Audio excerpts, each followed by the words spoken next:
All right, well, good afternoon and greetings.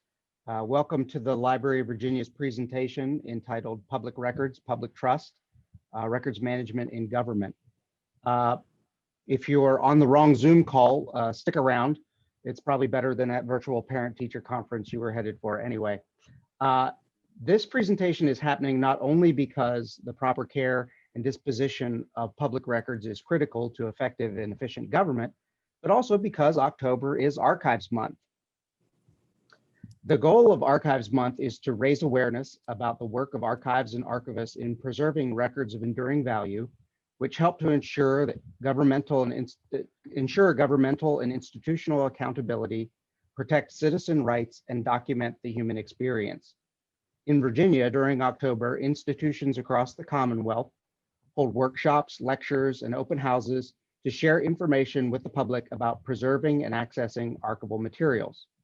Follow the Library of Virginia's social media channels or search for Archives Month on our webpage to find out more information about events and activities during this year's Archives Month.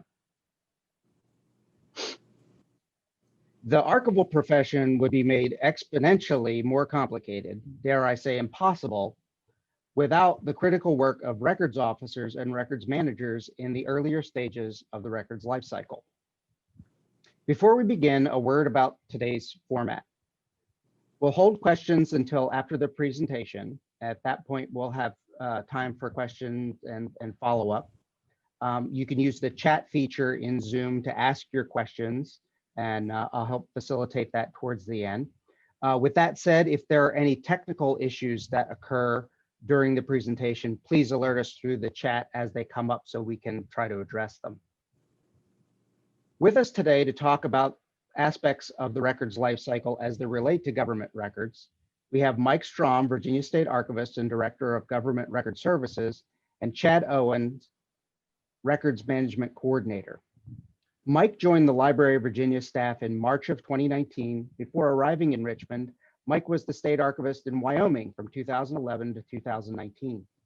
Prior to that, he worked for 10 years in university archives as a senior archivist at Texas Christian University and a processing archivist at Yale University.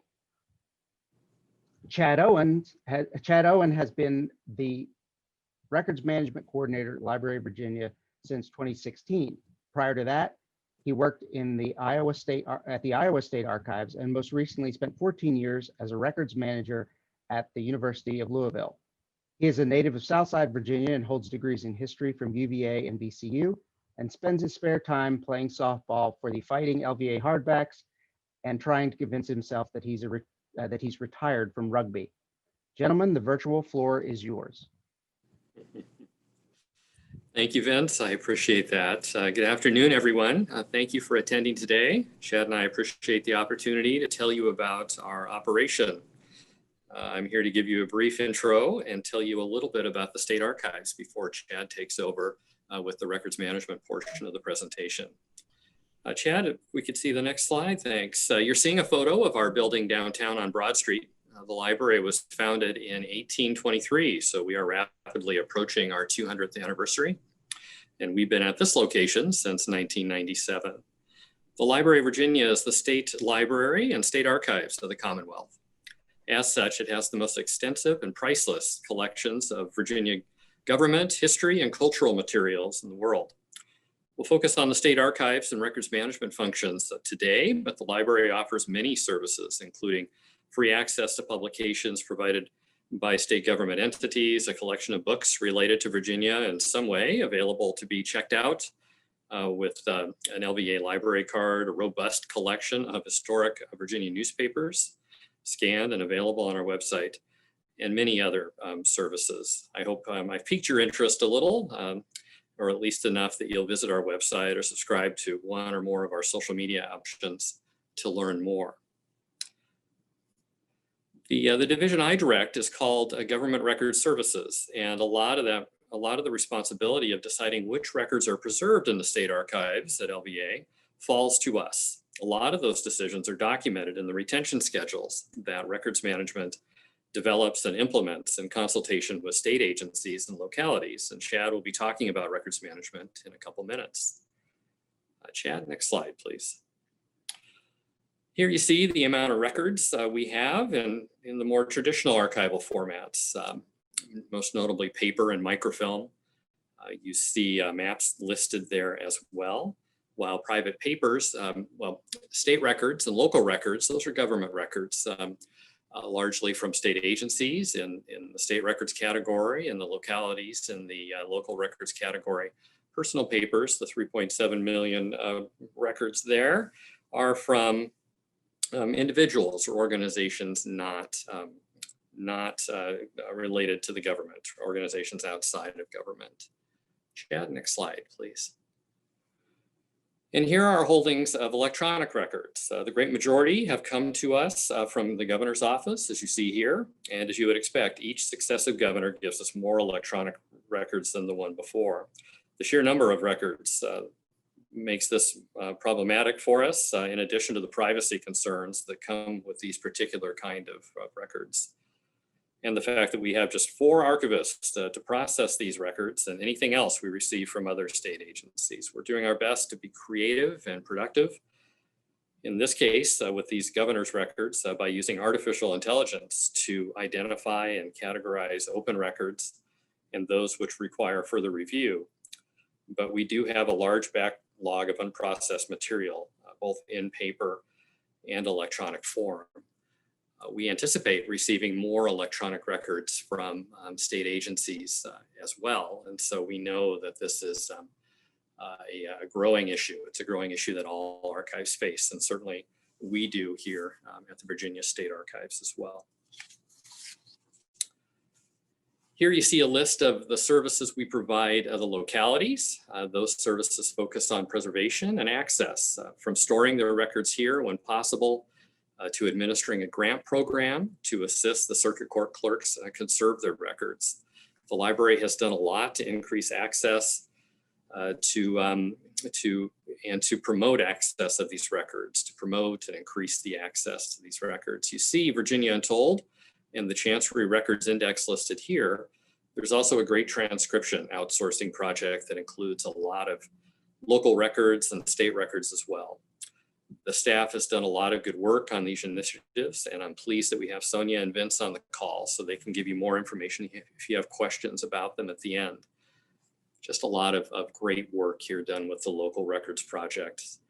And we're very proud of the access points that we've developed and the different types of access that we can deliver to people to access these records, from home and not just have to come into the building here on Broad, although we're certainly happy to see you here as well.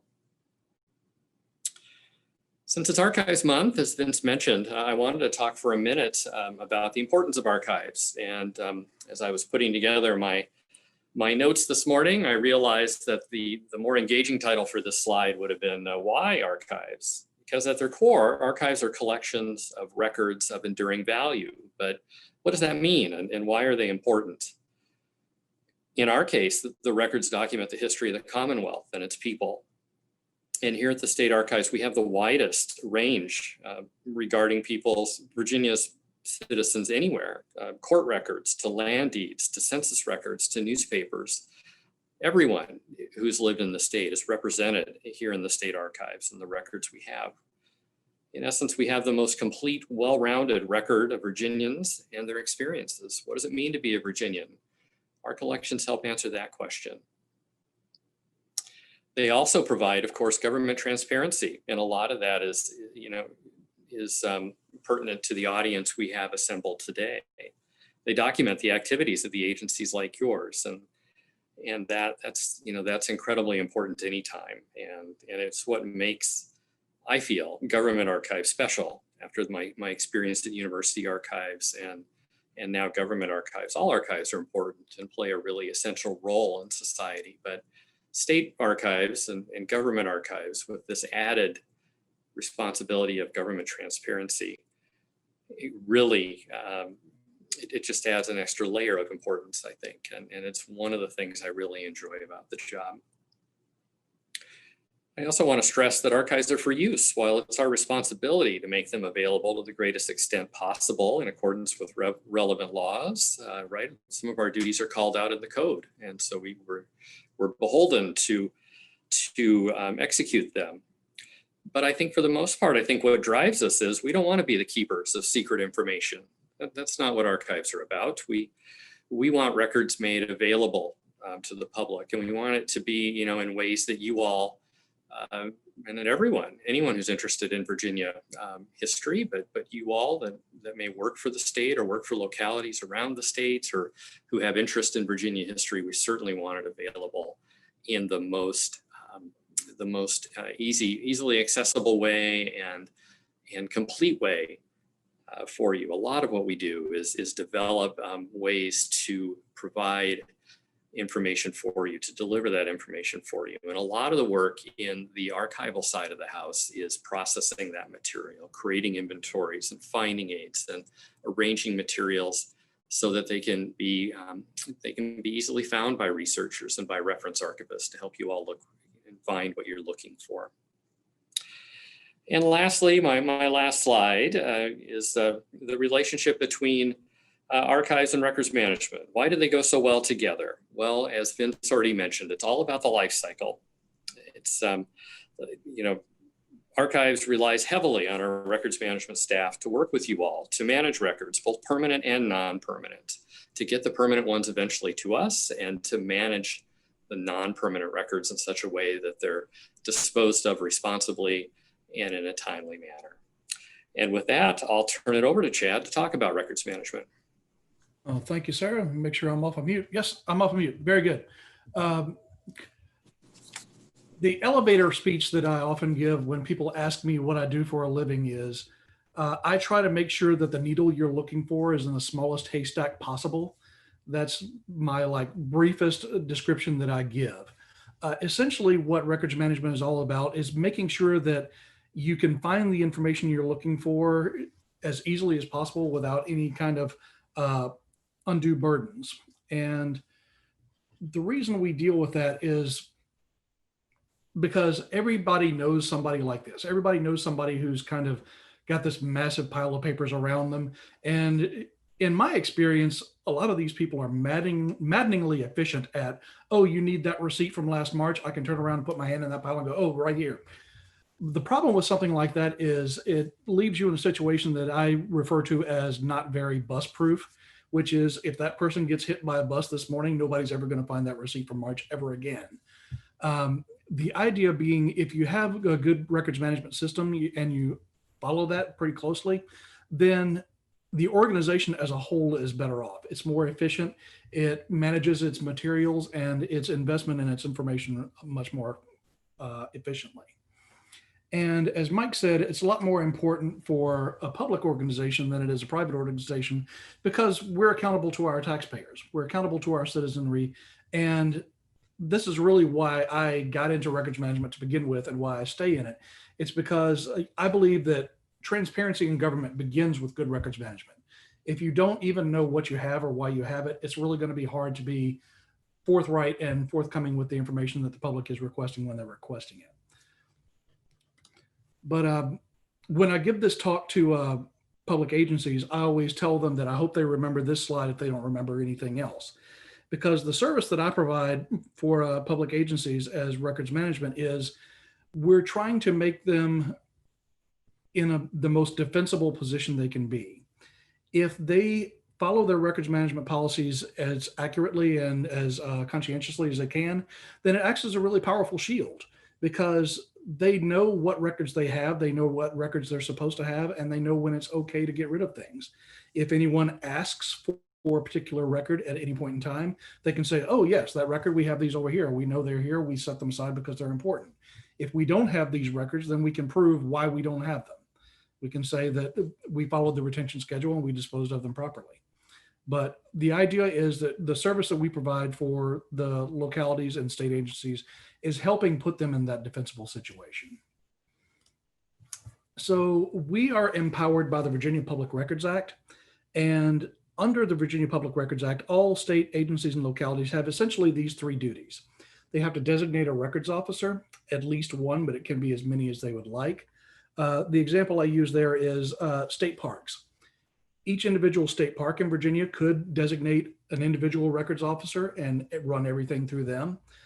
In point of fact, they choose to go the other route. They have everything centralized through Richmond, and they run everything through the central office. But as far as we in records management are concerned, it really doesn't matter which way they choose as long as it works for their business practice. So if a particular agency wants to have one records officer, or if they want to have 15, as long as it works for them, it's fine. Each one of those records officers is responsible to establish and maintain a records management program within the agency. That is to make sure that they have adequate understanding of their retention schedules, develop new ones, or revise old ones as necessary. And the records officers act as our liaisons with the agencies. If we have any issues that we need to communicate to the agencies, we go through them. If they have any issues within their agency that pertain to records management, they're the point person that contacts us. In theory, that's the way it's supposed to work. And the last duty of agencies under the Public Records Act is to destroy records according to the retention schedules and to report that destruction back to us at the Library of Virginia. So the VPRA defines a public record. And the way the VPRA defines a public record is essentially it's anything that documents a transaction of public business. It doesn't matter what form or format it's in. It doesn't matter how old it is, how new it is. It doesn't matter if it's in hard copy, microfilm, electronic record, if it's carved into a plaque or tattooed on skin. If it documents a transaction of public business, technically it falls under the Virginia Public Records Act and therefore falls under the purview of the Library of Virginia Records Management. So what are not records? Well, there are a lot of things that don't necessarily fall under the VPRA. The first category, the really broad category, is what I call reference materials.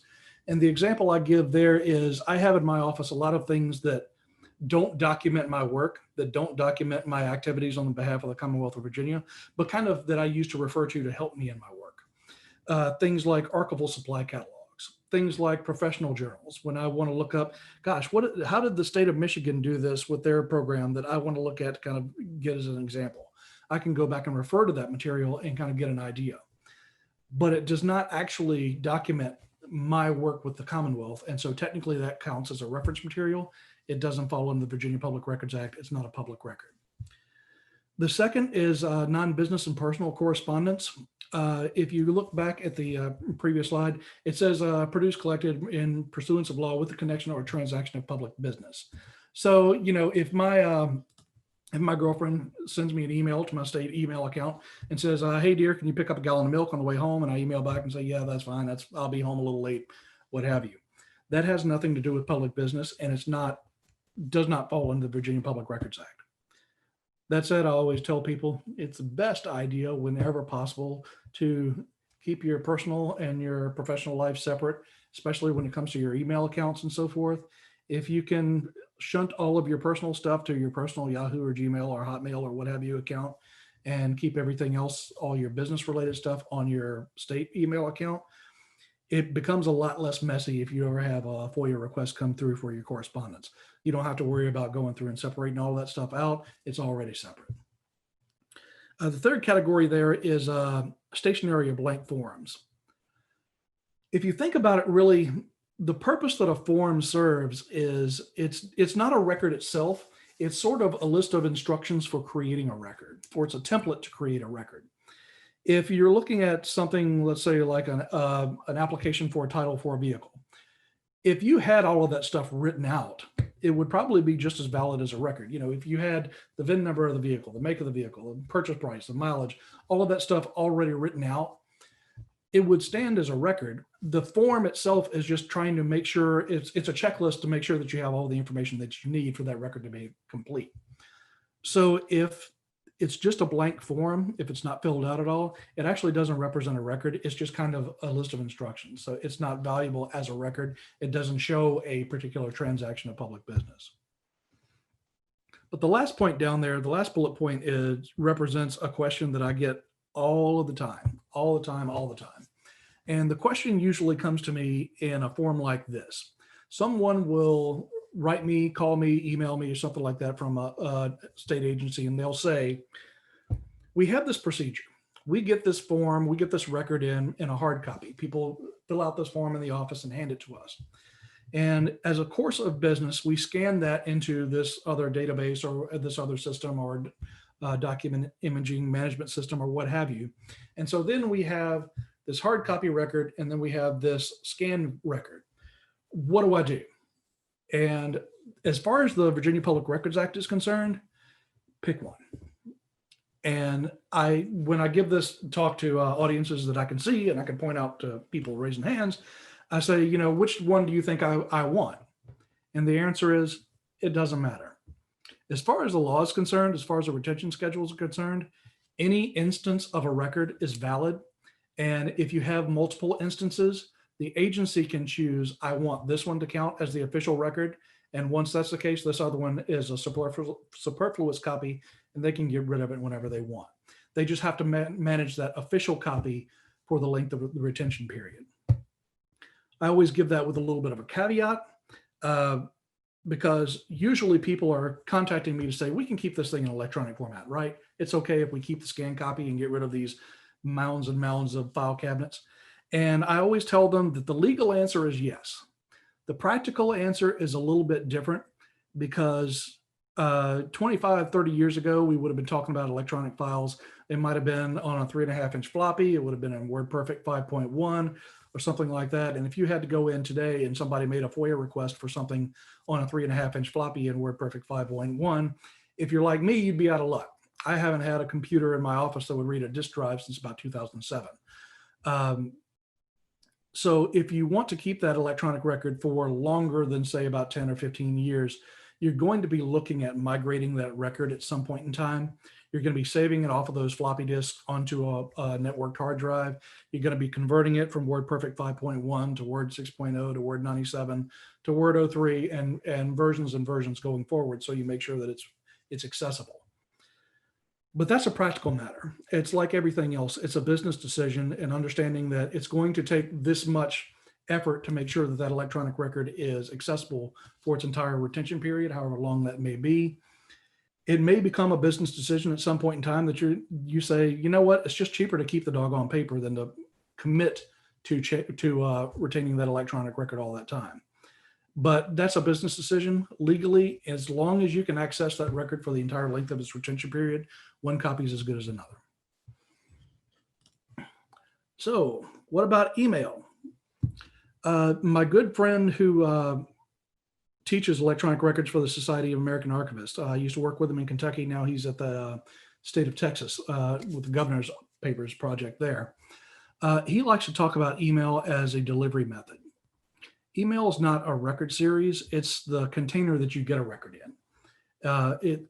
You can get pretty much anything by email. You can get subpoenas, you can get forms, you can get personnel matters and so forth. Generally speaking, what we say email is what archivists call correspondence. It's letters coming in, letters going out. And if there's no other particular reason to consider it as something else, it's not clearly on its face a legal matter or a subpoena or a personnel matter or something like that, you can treat it as correspondence. And correspondence may have a very short retention period. It may have a very long retention period. It may depend very much on your role in the organization or the content of the message.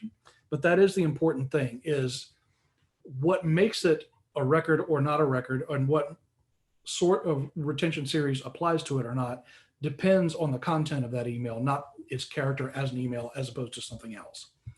And anything that's covered by the Virginia Public Records Act, which would include someone's email, the public can request it, and it has to be made available for its entire retention period.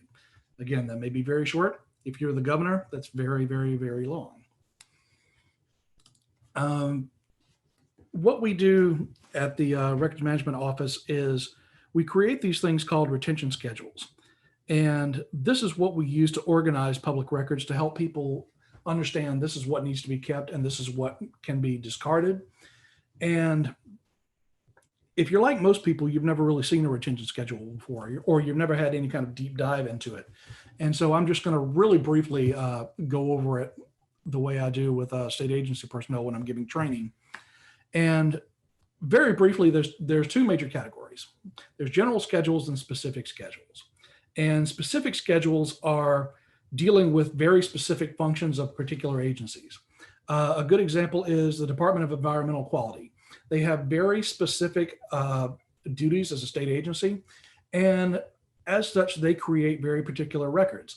They have records about water runoff for construction projects, about sewage treatment, about wetland preservation, things like that, that no other state agency has any responsibility for. No other state agency is creating those records. So they have specific schedules written just for that agency, and just for those records.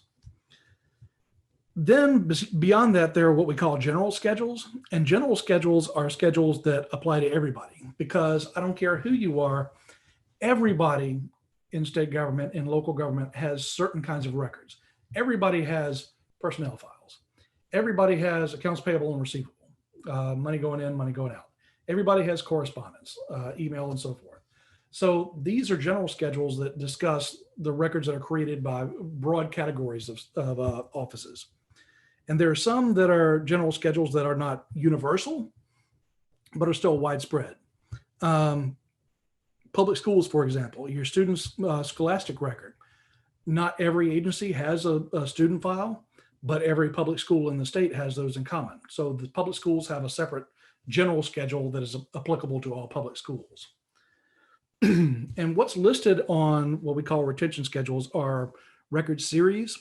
And the best way to describe a record series is it's a set of documents that document a particular function of government.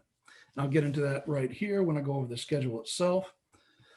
Pardon me. So this is what a retention schedule here at the Library of Virginia looks like. This is the general schedule GSO2 for fiscal records for local governments.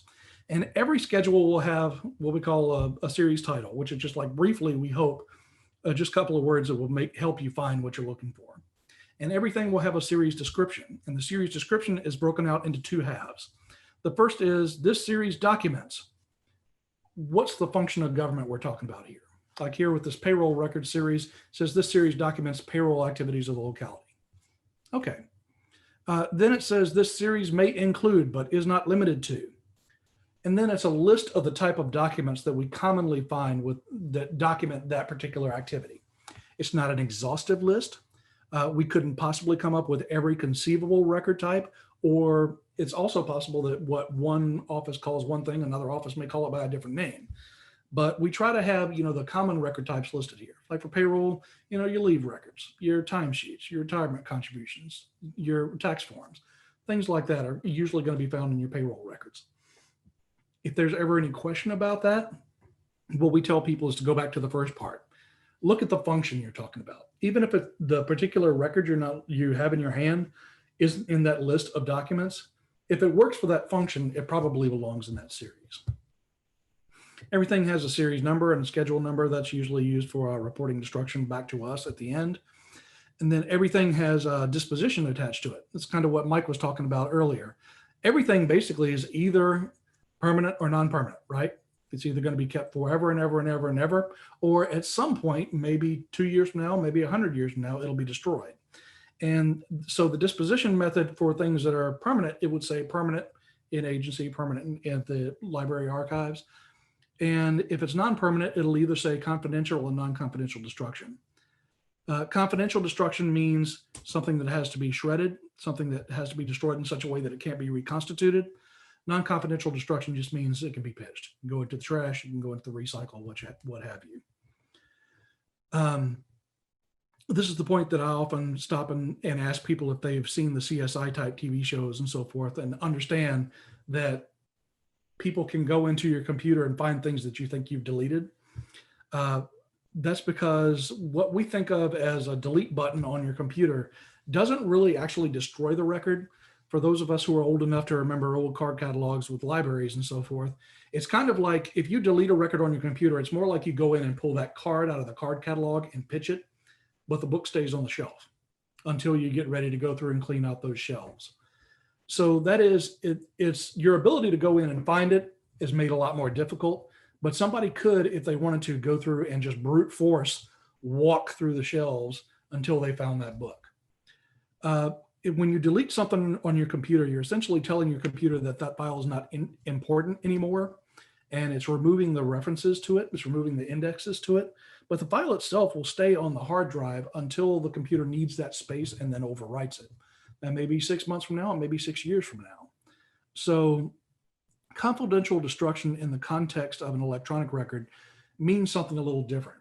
There are a number of software programs out there that will take a particular disk sector.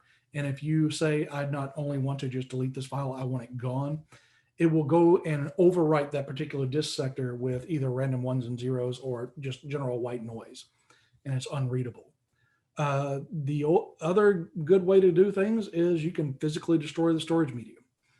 That's not very helpful if you're only trying to destroy one record here or there, but if you're, say, getting rid of a computer and you want to make sure everything's gone off of it, you can drill holes or run the whole hard drive through a shredder. Chew it all up, it's all gone. As long as the stuff is not able to be reconstituted in any kind of way. And where the term schedule comes from when we talk about retention schedules is retention schedules set the length of retention for records, right? And that comes with that third column there on the form. And the third column is also, it kind of breaks down into two halves. The way you read that is retain X years after blah, blah, cutoff event. And the number of years is pretty straightforward. The cutoff event is essentially, when does a clock start? If it says retain 3 years after the end of the state fiscal year. And so let's say we're talking about that first file up there, the insurance records. We have an insurance record for this year, which is fiscal year 2020, 2021. The clock on that would not start until July 1st of 2021. So you retain it 3 years after that. But then we have things floating around in here like the last one down here where it says retain 3 years after last action. Well, what's last action? We have a couple of things like that. After last action, after closed, a few cutoffs like that. Those are there to maximize the flexibility for the state agencies. If one agency says we consider that retirement file closed when the person retires, then that's fine. If another agency wants to say we consider that retirement file closed when the retirement is no longer being paid out, when the person's passed away or something like that, that's fine. It's up to the agency within their own policy to define and follow what that cutoff event means, if there's any kind of room for doubt. Skipping along. All right. This is where I talk about my 20 years of experience in records management and the things I've learned. And one of the things I've learned is, everybody creates records, right? Everybody in every state office is creating records as they go. And so technically under the VPRA, the Records Management Office at the Library of Virginia has the authority over all those records. And, do I want to invoke my authority over every single person in the Commonwealth? I do not. Because in my experience, what happens out there is people keep things vastly longer than they need to. Like something on the order of 98% of people out there are keeping things vastly longer than they need to. And they're keeping it as a security blanket, hence the Peanuts images there. It's an issue of, I don't want to get rid of it. If I get rid of it, somebody's going to come ask me for it the next day. That's the phrase I've heard more or less in some form or fashion my entire career. And so the way I go about things is I look at it as, I'm not here to catch somebody doing something wrong. I've been doing this 20 years. I haven't caught a bad guy yet. I'm not out there to catch bad guys. It's not in my interest to go hunting for people that are doing things wrong. What I try to do is I try to emphasize to people that I'm here to help somebody who's getting the finger pointed at them and saying, I want that thing. And if it's gone and you have a reason for it being gone, I'm there to back them up. The phrase I always hear, like I said, is if I get rid of that thing today, my boss is going to ask for it tomorrow. Well, if the retention schedule says to keep it for 5 years and you kept it for 5 years and then you destroyed it, and your boss or anyone else, and someone makes a FOIA request, anything like that, if they come back to you and say, where is that thing? And you say, well, the Library of Virginia's retention schedule said destroy it after 5 years. It was over 5 years old. I destroyed it. I reported the destruction to the library. Everything's done. If that's the case and there's anything wrong with any of that, the mistake is on my part. The mistake is on the Library of Virginia for having the retention schedule wrong. If you follow the retention schedule and something is wrong, it's my fault. If you don't follow the retention schedule and something is wrong, then it's their fault. if they don't keep the record long enough, or if they keep it too long. And I'll kind of come back to the keeping records too long thing here in a minute, but that is by far what happens most often. But what I'm there for is to back people up. You know, if they destroy something and somebody's angry that they destroyed it, they can point and say the mean bald man at the Library of Virginia told me to get rid of it. And so I did. That's okay. I'll take the heat for that. And I will gladly say, yes, they obeyed the retention schedule. Everything was done totally appropriately. To get into the part about keeping things too long, I searched and searched for a long time in my career to try to find a good analogy to this. And then I saw this episode of this television series, and I kind of like was hit by a thunderbolt. And I said, I should use this as an example every time I talk about this from now on. This episode of the Netflix series Black Mirror discusses the series Black Mirror is essentially just a long list of episodes about unintended consequences of technology. Let's put it that way. And this particular instance it depicts a world in which everyone in the world has a device implanted in their head, and it can record everything they see, hear, smell, feel, everything that's going, and they can record it all. And not to give too many spoilers away, but this particular fellow here at the end of the episode cuts his out of his skull, because the ability to remember everything and constantly be able to go back and access the past kind of creates a prison. It created a prison for everyone involved in that episode. And they were constantly left replaying the past over and over and over, and not living in the present. And not only not living in the present, but not really being able to move forward into the future. Instead, they spent every little bit rehashing mostly their mistakes. Some was, kind of being buried in that one favorite memory that they had, but most of it was rehashing the bad things over and over and over again. And I use this as a metaphor for records management because, earlier on, you may have seen in the slide, it talked about that the state archives kind of acts as a memory of the Commonwealth. And that's true. We act as a documentary memory of the Commonwealth, and everything that is of long-term legal, administrative, or historical import to the Commonwealth should, in the long term, come to us at the archives. So we can act as the responsible memory for the Commonwealth. But when you're talking about memory is a funny thing. When I leave the grocery store and I want to go get in my car, it does not help me to remember every place I've ever parked my car in my life. It doesn't even help me to remember every place I've parked my car at that particular grocery store. I need to remember where I parked my car today. And if I have to file through every memory of my parked car to find my car today, it's going to paralyze me. I'll be out of luck. And it's the same sort of thing. What records management is really about is about helping you make decisions about what's important and what's not, and helping you have permission to let go of the things that are less important. That the ability in some cases to forget is what frees you up to move forward and live your life. So you're not bound by the responsibility of every single moment of your past, not of your personal past, not of your institutional past as the Commonwealth. You're not bound by every particular moment of that, but you have things that are defined as, this is what's important. This is what I need to remember. This is what I need to have to prove that we own this land, or this is what we need to have to prove that we're taking proper care of our wetlands, or this is what we need to have to prove that maybe things didn't go as well at some point in the past as they should have.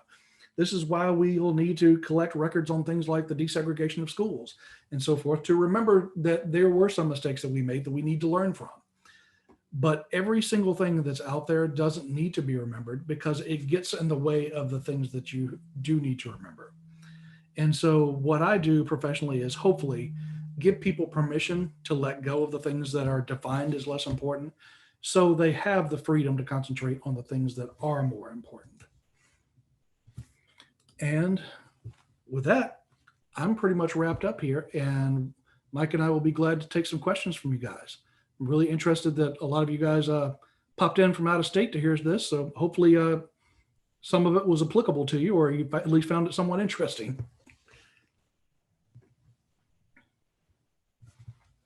thank you both, Mike and Chad, for that presentation. So if anybody has any questions, feel free to add them into the chat, even discussion topics. If you're from a different state and your process differs in some way, that would be an interesting topic of discussion as well. Well, maybe I can get us started. Chad, you mentioned permanent in agency, permanent in archives. Is there a general rule of thumb that determines when something is one and not the other? There are Or is some that things that dependent upon? Yeah, it's dependent pretty heavily upon the record, because there are some things that need to be kind of held internally.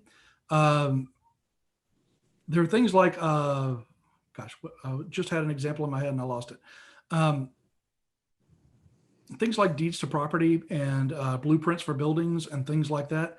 They're a lot more handy there in the locality or in that agency than they are here for us. You know, maybe at some point in time they might come to us, but as long as that property is in existence, as long as that property is in use by the agency, they need those blueprints locally. There are also things like procedure manuals for how things are done in the office. And those aren't necessarily of long-term interest to anyone except the people working in that office. But those long-term, being able to go back and look at the procedural manuals for a couple of generations in the past might help you go forward and say, oh, you know, when we're trying to write the new manual, let's look at what we did a couple of manuals before. And, oh, we tried that before, it didn't work, let's do something different. But it's really very particular, depending on the nature of the records themselves. And in some cases, actually the nature of the agency itself. So much of it depends on how the record is used, right, Chad? Yeah, right. If it's more useful to the agency to have it in their office, we want to keep it there. Well, and there's a couple of different kinds of justifications for keeping a record permanently. One of them is what we call historical use.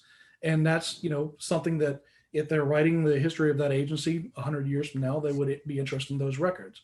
But then there's keeping records permanently for legal and administrative uses. And for legal and administrative uses, they tend to fall more into the category of keep them locally, because for whatever legal or administrative reason, administrative meaning kind of day-to-day use in the operation of the agency. If they're held for legal or administrative use, it tends to be more a thing of the agency needs them at hand. Chad, if people want more information, what's the best way for them to get it? Well, they can always email me the contact information there, or they can visit our website, which is at the previous slide, which if I can back up here, I will. There you go. That's the records management website for the Library of Virginia. And you can reach all the records management information through that site, or just generally go to lva.virginia.gov for questions more broadly about the LVA and the Virginia State Archives. But there are presently 3 of us in records management, hopefully soon to be more. And that's what we do every day, is answer questions about what questions people have about records and records management in Virginia. It's what we get paid for. I don't want anybody to hesitate to contact us because they don't want to bother us. That's why we're here. You know, that's what we get paid for. If you have questions about records in Virginia, we're your people. Yeah, so it looks like we have a question about some Warren County records. These are 1840 marriage records that they were, the questioner was told that the records were transferred to the Library of Virginia. My guess is these would be hard copy records rather than anything that's been reformatted. She can't get them through interlibrary loan, so how does she access those records? And that would, I think, be a question for Archives Research Services, since those are records that have been transferred to the library and are in hard copy. You can contact the Archives Research Services branch to either through email or by phone that contact information is on our website about the 1840 marriage records from Warren County. That's an example, Chad, of where those the localities for pre-18 or pre-1913 records, historic records, they have the option to transfer those to the library. And in this example, it looks like Warren County has transferred those. So they would be here, and access to those is through the library's reference department. Yes, sir. Yeah, Vince is right. It's actually, I didn't show you the cover page to our retention schedules, but the cover pages to all the schedules say, if you are a state agency or a locality and you have records that are pre-1913, before you can destroy them, you should ask the Library of Virginia if we want them, basically. And when you submit a certificate of destruction, you have to submit the letter that you got from us saying, no, we don't want them, or submit a memo saying, well, we asked them and they didn't get back to us in, I think it's 30 days or something like that. You can either pay to have a record copied, or there are other options such as hiring a local researcher, but they can go through all of that with you. One of our viewers mentioned transcribe. Speaking of the pre-1913 records, and Mike mentioned this in his presentation, one of the ways that we're engaging with our users is by putting up images of oftentimes pre-1913, but not always, records that have been transferred here and been digitized, and those folks are getting online and transcribing those records, and that's a huge help to other researchers. So when records do transfer to the Library of Virginia, even if we're keeping 1% of things that were created, that's still a heck of a lot of of records, as Mike pointed out there. And so in an effort to make those records more accessible more quickly, we've partnered with our users in order to get things indexed or completely transcribed, in order to make them more accessible. Again, the goal being people using these records, not simply preserving them for the sake of preserving them. We have a question about transcribe. Yeah, are there some education or training for folks interested in transcribing that have never done so before? Sonia, I'll drag you into here, but Sure. there are some sort of tutorial things available out there? Sure. And if any of you would like to email us, you can reach us at makinghistory@virginiamemory.com. We have not held a great deal of transcribe-a-thons virtually yet, but we are going to be doing that in the new year. So please look out for those sessions that will be coming up. One of our participants here today is one of our frequent in-person transcribers back when we were able to host those at the library. And we really miss connecting with all of our participants and volunteers in person. So we will be trying to duplicate that experience online. And please get in touch by email with any questions you have. We're always happy to hop on a Zoom call with you or use Google Meet or any other way to connect and help you learn how to use the site. So please get in touch with us. Yes, thank you everyone for your attention, and you have contact info in the chat there if you want to follow up with anyone.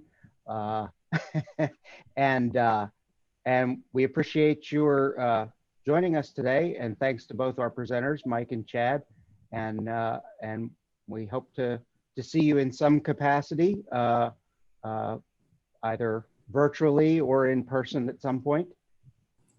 And Thank you, everyone. thank you all so much. Bye now.